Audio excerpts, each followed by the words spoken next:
Hello, welcome to Cellular Tech, a JTech video for a Samsung i999M Bell unit. We have a friend who have sent us a phone to repair, and you can see that I have completely JTech. All these wires are solder. I'm using a riv box to do this JTech process. On the screen you can see the software found the phone as a dead body.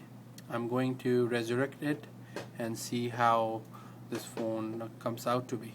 So here we go.